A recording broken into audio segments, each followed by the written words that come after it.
kulanti wacan oo wanaagsan daawadayaal halkan waa janalkeena udub Soomaali TV qodobada warkeena aad ku daawado doontaan waxa qayb ka noqon doona hadii Rabbi qadaro saaxiibayaal madaxweyne Xasan Sheekh oo Muqdisho dib ugu soo laabtay sababtu maxay tahay sidee looga falceliyay wada hadaladii lagu kala kacay ee Xasan iyo Axmed Madoobe ciidamada dawladda federaalka Soomaaliya oo dib u la wareegay deegaano ku yaala Shabeellada Hoose Puntland iyo Somaliland oo markan go'aan cusub soo saaray wararka ugu dambeeyay xaaladda siyaasadeed ee Jubbaland ayaan daawadayaal warkeena ku soo qaadan doonaa daawade haddii aad janalkeena ku cusub tahay subscribe noo saar janalka like iyo share iyo comment-na waa dhankiina aan ku bilaawo qodobka ugu horeeya ee warkeena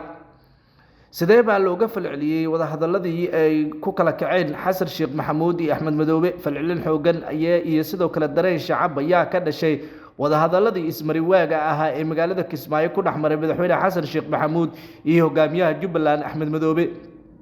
labada nin oo xalay ilaa iyo maanta yeeshay wada hadallo ayaa waxa ay si weyn isugu fahmi waayeen xaaladaha kala duwan ee hadda jira madaxweynaha ayaa ku adkaystay in Axmed Madoobe uu ka laabto doorashadii Jubbaland isla markaana uu aqbalo hergelinta doorasho qof iyo cod ah iyo in uu dib ugu soo biiro golaha wada tashiga qaran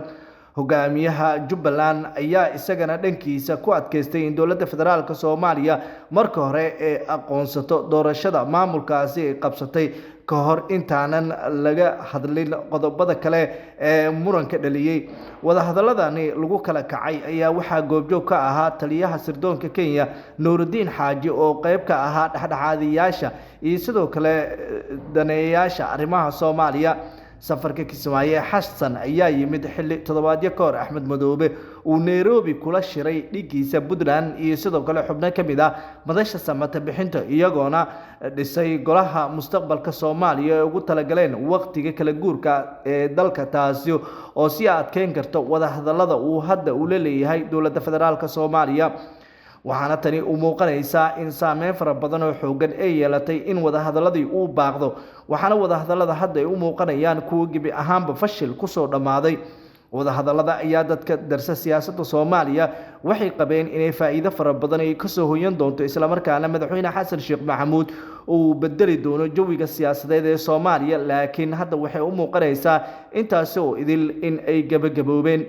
kooxda filla Soomaaliya ayaa maalmihii ugu dambeeyay yoolkooda ugu weyn uu ahaa inay ka guuleysan karaan Axmed Maxamed Islaam Axmed Madoobe laakiin taasi way fashilantay kadib markii Axmed Madoobe uu si cad u diiday go'aanka dawladda federaalka Soomaaliya ee ah inuu dib uga laabto doorashadiisa hase ahaatee doorashadiisa ayuu weli ku adkeysanayaa iyadoo dawladaha Kenya Imaaraadka Carabta Itoobiya ay markan ay si weyn ula yaabeen go'aamada kala qaldan ee labada mas'uul ay kala qaateen inkastoo kooxda filla Soomaaliya ay rajo wanaagsan ay ka lahayd in Axmed Madoobe ay ka guuleysato laakiin intaas oo idil way soo gabagaboobeen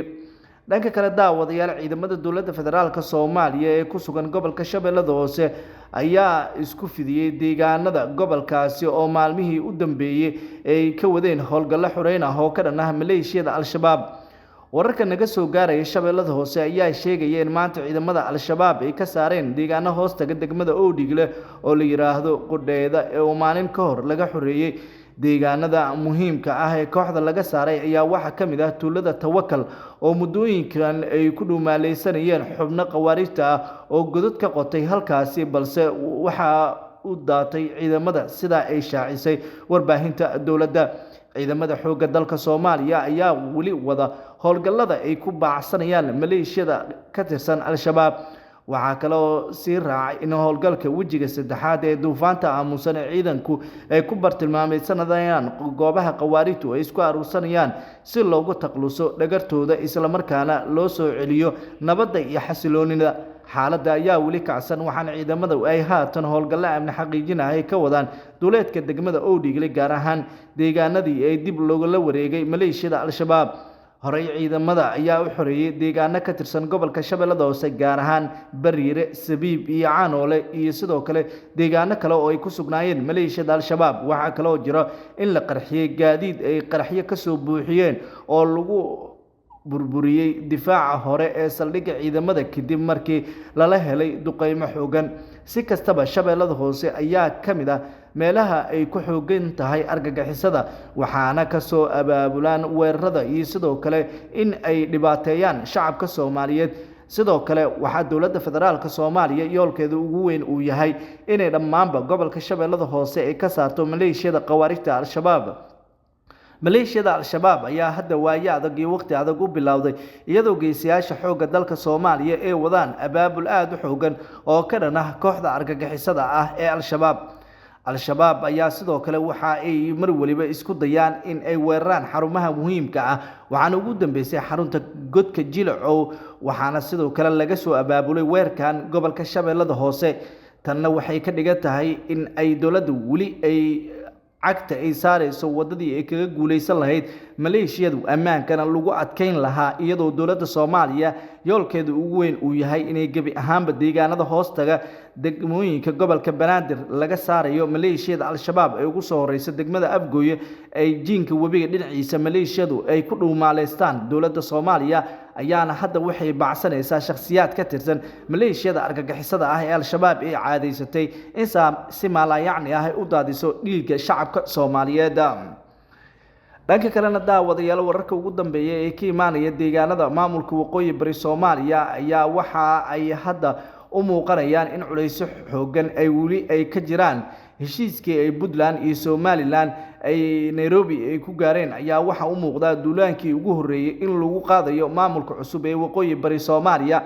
laakiin wararka aan helnay ayaa waxay sheegayaan in maamulka waqooyi bari Soomaaliya heegankii ugu dambeeyay u galeen sidii ay kaga hortagi lahaayeen dagaal walba oo kaga imaado ciidamada maamulada Puntland iyo sidoo kale kuwa Somaliland oo yoolkooda ugu weyn uu yahay inay burburiyaan maamulka waqooyi bari Soomaaliya maadaama dowladda dhexe iyo sidoo kale maamulka Puntland iyo Somaliland khilaaf xoogan uu ka dhaxeeyo.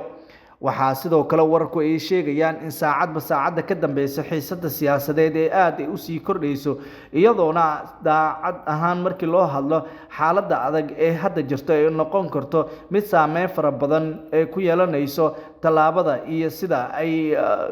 uga go'an tahay in ay maamulka waqooyi bari deegaanadooda ay difaacdaan.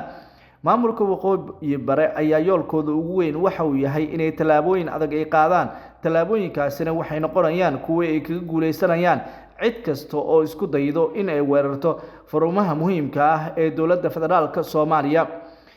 waxaa dowladda dhexe hore u ballan qaaday in ay garab siin doonto maamulka waqooyi bari laakiin hadda wararku waxay sheegayaan in maamulka waqooyi bari ay cabasho xoogan ay ka qabaan dhanka dowladda federaalka Soomaaliya maadaama dowladda dhexe ilaa hadda wax hub oo saanad ah aysan gaarsiin magaalooyinka waaweyn ee maamulka waqooyi bari. inkastoo reer waqooyi bari ay la yaaban yihiin waxa ku socda iyo culeysyada xoogan ee hadda ay wajahayaan saacadihii la soo dhaafayna waxaa socday olole aad u xoogan oo ka dhan ah dagaalada Somaliland iyo sidoo kale Puntland ay abaabulayaan iyadoo hoggaanka dhaqanka beelaha halkaasi dega ay kulamo isdaba joog ah saacadihii la soo dhaafay ay yeesheen. kulamadan ayaa dhammaantoodba waxay ahaayeen kuwa yoolka ugu weyn laga leeyahay ay tahay in laga guulgaaro maleeshiyaadka khawaarijta Al-Shabaab. guud ahaan daawadayaal warkii aad ka daawanayseen janaalkeena Udub Somali TV saaxiibayaal waanaga inta daawade haddii aad janaalkeena Udub Somali TV aad ku cusub tahay subscribe noo saar janaalka like iyo share iyo comment waa dhankiina waa mahadsantiin amaana Allah.